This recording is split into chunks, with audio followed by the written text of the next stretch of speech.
Welcome to the Travel Podcast by ExcursionPass. Hey, everyone.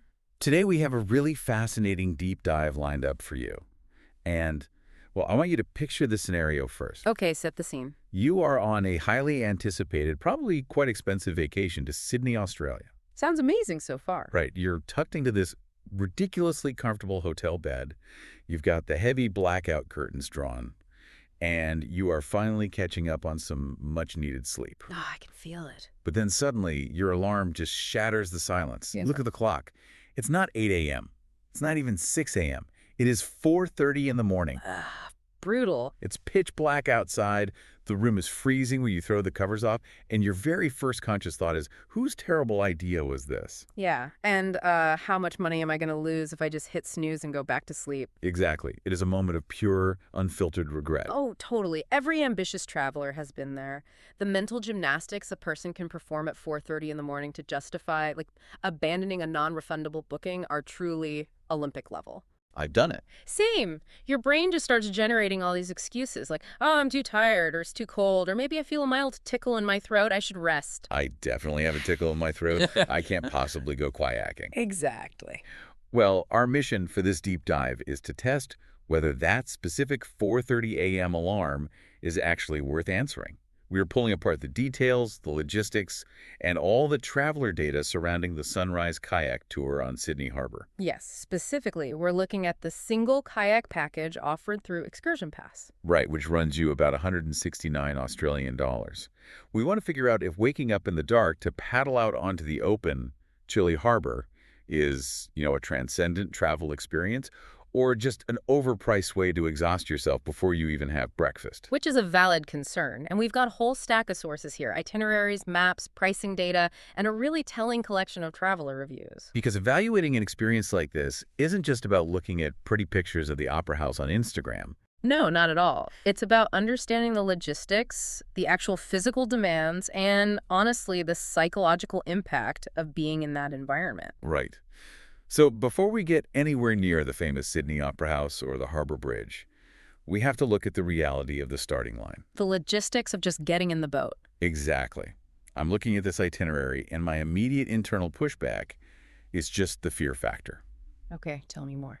Well, Sydney Harbour is massive. It's a working harbor with ferries and yachts and unpredictable currents. If I'm just a casual tourist, maybe, a little out of shape, the thought of capsizing a kayak in the dark next to a cruise ship is terrifying. Yeah, that's a very vivid nightmare. Right. And the sources say the age range is 12 to 80 years old, which is huge. It is. It says most travelers can participate, though they do exclude pregnant travelers and those needing wheelchair access.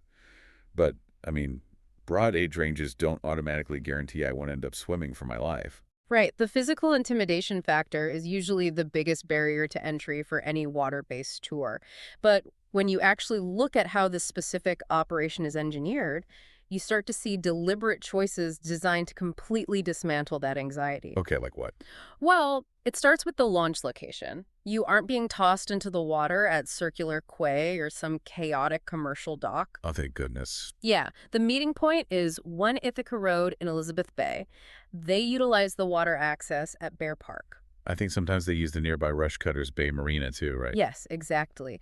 And if you look at a map of Sydney, this is a very calm, tucked away residential pocket of the eastern suburbs. So it's not super busy. Not at all. You arrive 15 minutes early, and you're just standing in a quiet neighborhood park, not an industrial shipping lane. The environment itself dictates your heart rate. Okay, starting in a quiet cove definitely makes a huge difference. Yeah.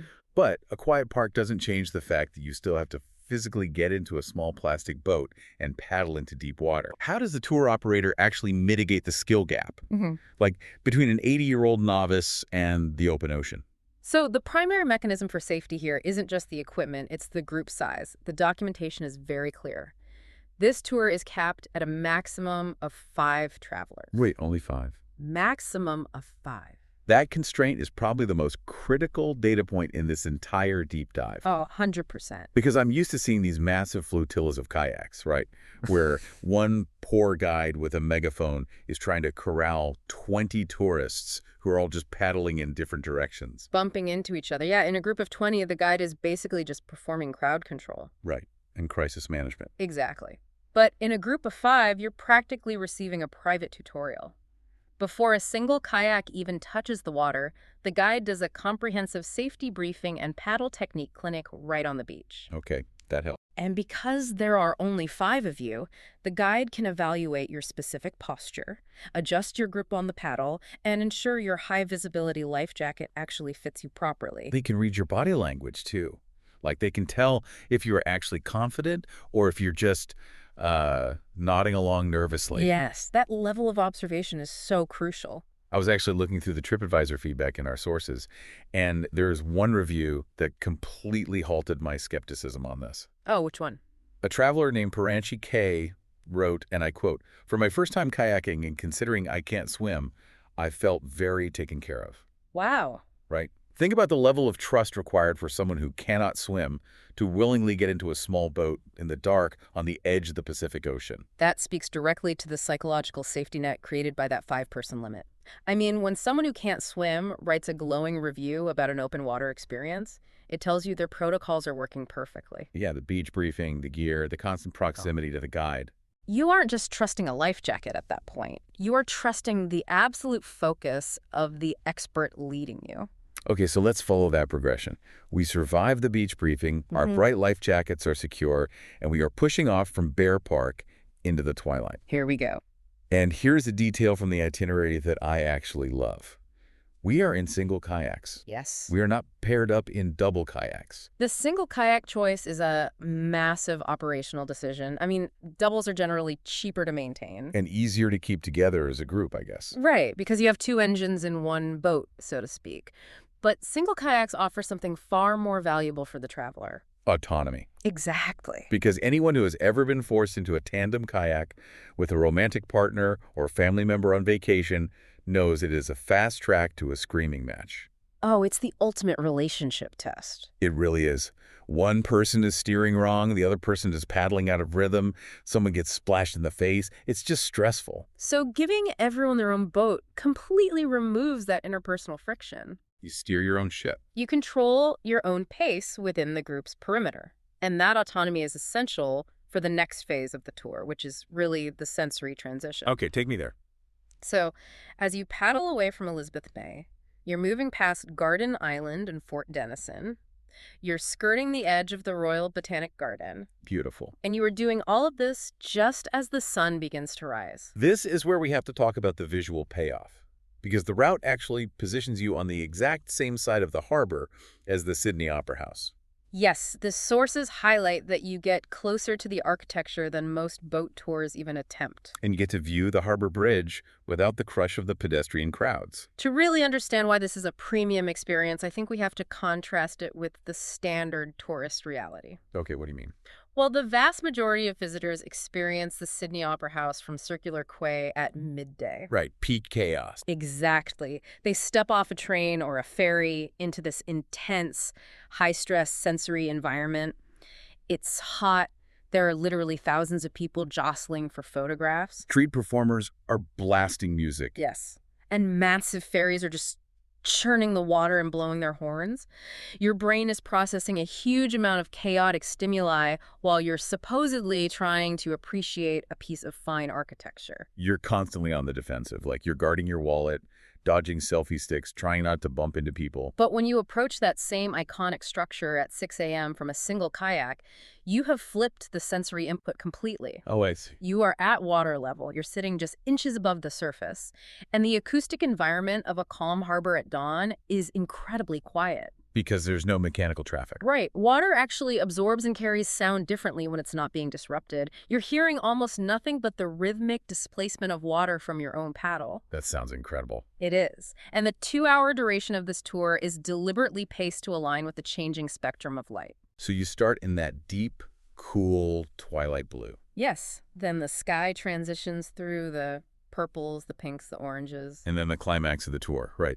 The moment the first direct rays of the morning sun strike the white tiles of the Opera House sails. Exactly. That architecture was specifically designed to interact with light and water.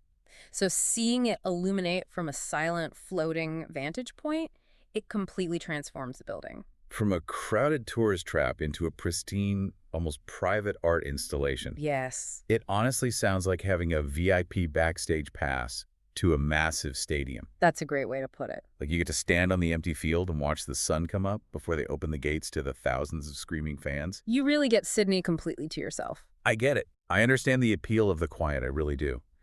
But I want to challenge the structure of this package a little bit. Okay, hit me. If the primary draw is the serenity, the shifting light, and the architecture, why am I paying for a guided tour? I see where you're going. If I am basically just paddling in a straight line along the coast to look at a building, couldn't I just rent a kayak from a shop, paddle out myself, and save a significant amount of money? It's a very logical question, especially if you're a budget-conscious traveler. But treating this tour as just a simple equipment rental ignores the invisible labor that makes that serenity possible. Invisible labor. Yeah, the guide is not there just to point at the bridge and tell you what year it was built. They are managing a complex, dynamic environment so that you don't have to. Let's actually look at the data from the reviews here, because there's one detail that is impossible to ignore in these sources. Almost every single piece of feedback revolves around a guide named Fab. Fab. Yes, the consistency is striking. Travelers like Samiso, Megan M., and Ciernev don't just mention the pretty sunrise. They explicitly name-drop Fab. And they focus on his demeanor, right?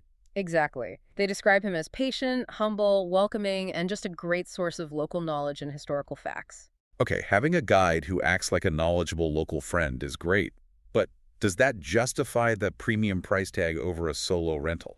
I think the value Fab provides goes far beyond just historical trivia. First off, he is performing continuous risk assessment. Right, the currents and ferries. Sydney Harbour has complex tidal movements. There are sudden weather shifts and large commercial vessels. If you are out there alone, part of your brain has to constantly monitor those threats. You can't fully relax. No, you can't. Fab takes on that cognitive load for you. He's reading the water, setting the pace, and making sure the five of you are safely positioned out of the way of any harbor traffic. So the second you delegate your safety to a trusted professional, your brain is actually free to relax and absorb the beauty of the sunrise. Precisely. The removal of cognitive load. That is a really compelling way to look at it. Mm-hmm. And there's actually another massive piece of cognitive load that the guide handles, which I think might be the secret weapon of this entire tour. The photography. The photography. The itinerary explicitly notes that the guide takes photos and videos of you on the water and shares them for free after the paddle. The psychological relief of that service just cannot be overstated. It's huge. Think about the modern traveler's compulsion to document absolutely everything. Oh, we all do it. If you are in a kayak by yourself and you want a picture with the Opera House, what are you doing? You're fumbling with your phone. I'm pulling a $1,000 smartphone out of my pocket with wet, freezing hands.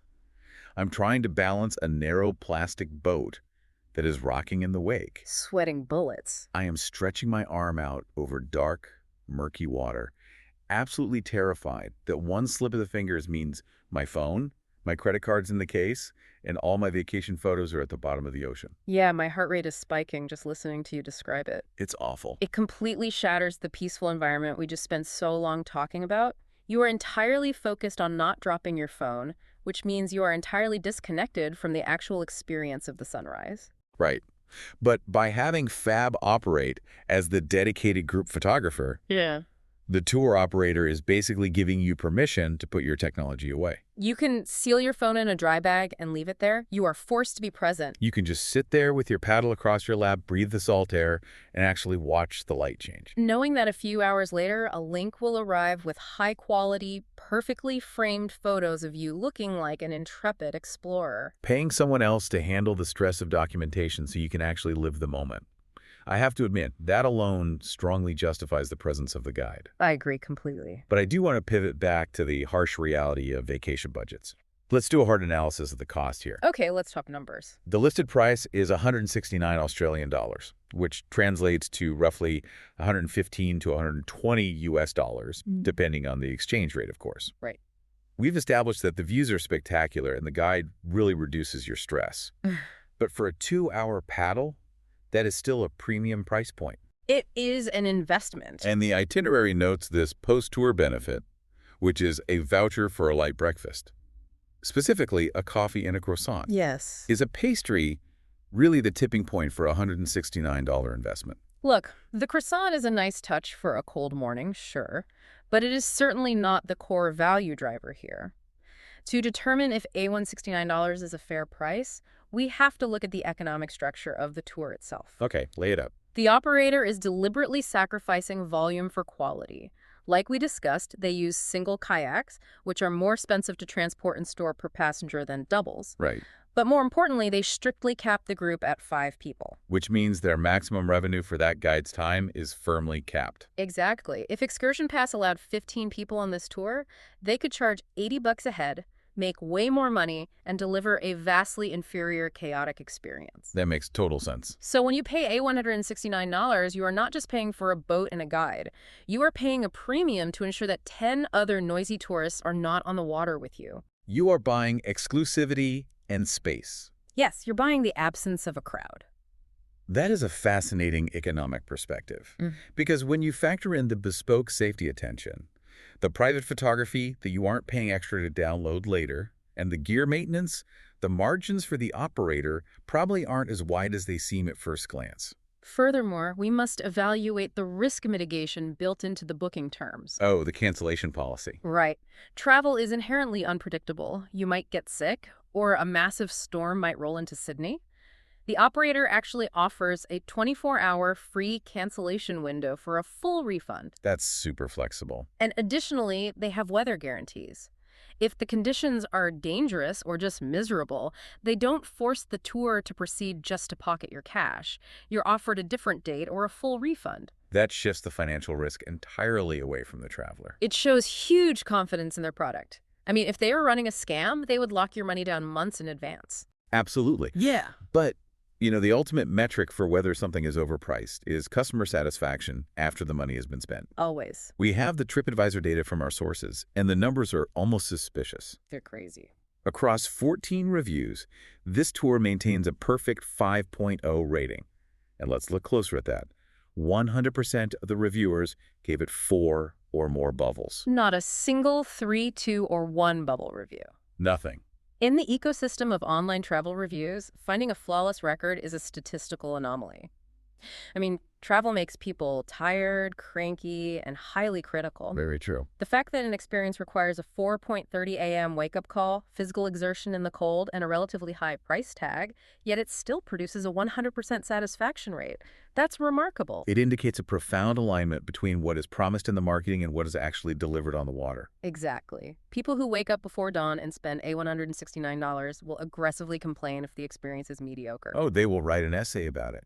They will. So there's silence on the negative end, and their immense praise for guides like Fab on the positive end completely confirms the value proposition.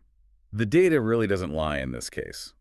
If the people who actually swipe their credit cards feel they got a bargain, it's pretty hard to argue with them from the sidelines. It all comes down to how you measure the return on investment of your precious vacation hours. Let's pull all these threads together. We started in a warm hotel bed, basically questioning our life choices at 4:30 in the morning. As one does. We navigated the dark, quiet streets to the hidden water access at Bear Park.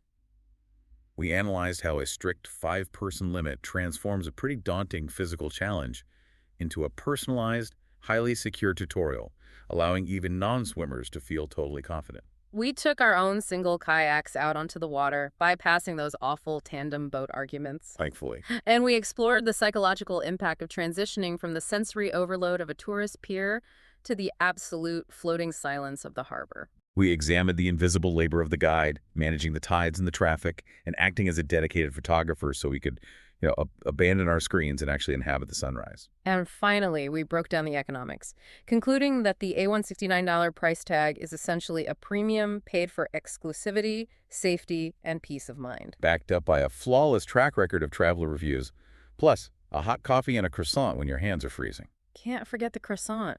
Never. It is really a masterclass in how a tour operator can engineer an environment that allows a massive, over-photographed landmark, like the Sydney Opera House, to feel completely undiscovered. It's the difference between simply observing a city and actively participating in its daily rhythm. Beautifully said.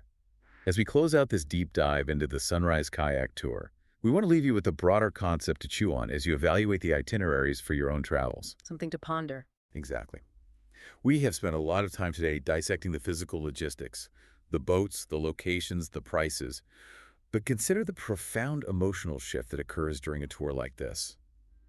How does intentionally changing our physical vantage point, moving off the solid, predictable concrete of a crowded shoreline, and placing ourselves in a vulnerable floating position at water level, how does that fundamentally alter our relationship with a city we thought we already understood? It's a great question. It's definitely something to keep in mind the next time you find yourself debating whether to hit snooze or get out of bed. Thanks for listening to the Travel Podcast by ExcursionPass. We'll catch you on the next deep dive.